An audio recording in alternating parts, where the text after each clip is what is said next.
Hello, this is GATE question 2020 related to analog electronics.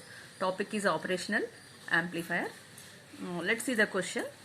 For the circuit shown, find out the output impedance. So this is the circuit. Okay. So this one is the feedback resistance 10 kilo ohms and this is the load resistance.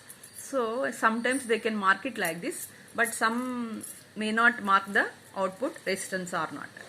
Okay. So here, whenever if you see the circuit, you have to find out the output impedance.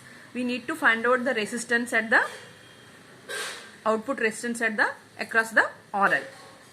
Okay. So here they marked as R0.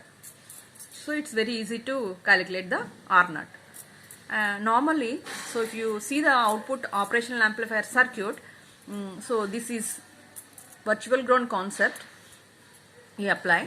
And one more thing is, so in order to find out the output resistance, so replace with load resistance with the voltage source.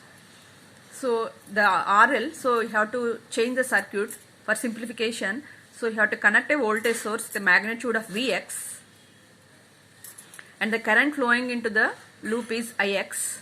So replace this RL with a Vx and Ix. So to find out the output resistance R0 is the ratio of Vx by Ix.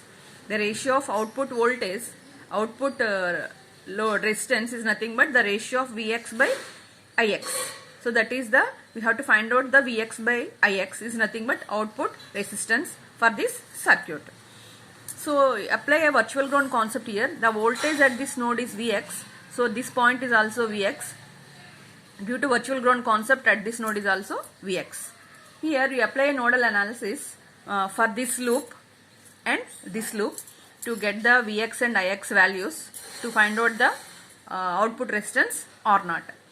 So here to apply a node analysis for this loop, the sum of the outgoing currents is equal to 0.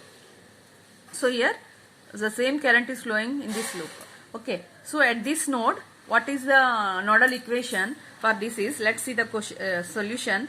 Vx by Ix plus Vx minus V0 by 2K minus Ix is equal to 0. So you are taking the current direction in this direction or in this direction, but always depending on the taking direction you will get a magnitude value, but always you are taking the current direction in this direction. Okay. So if you simplify this equation, what is Ix is equal to 3Vx minus V0 by 2K. So let's see, this is, we can call it as a equation 1. So now apply a nodal equation for this branch. So Vx by, this is virtual ground, this is voltage at this node is Vx by 10, and between these nodes Vx minus V0 by 10K equal to 0. So to simplify this, Vx is equal to V0. So substitute equation 2 in 1, Ix is equal to 3Vx minus V0 is nothing but 2Vx by 2K. So R0 is nothing but the ratio of Vx by Ix. So to simplify this equation, we will get the output resistance RL or R0 is equal to 2 kilo ohms. Okay. So the right answer for this question is 2 kilo ohms. Okay. Simply apply a nodal analysis or network concepts, and whenever to measure the output impedance, to replace the RL with voltage source to calculate the output resistance are more easy. So this is the way you have to solve the problems. So the right answer for this question, the output resistance is 2 kilo ohms. Thank you.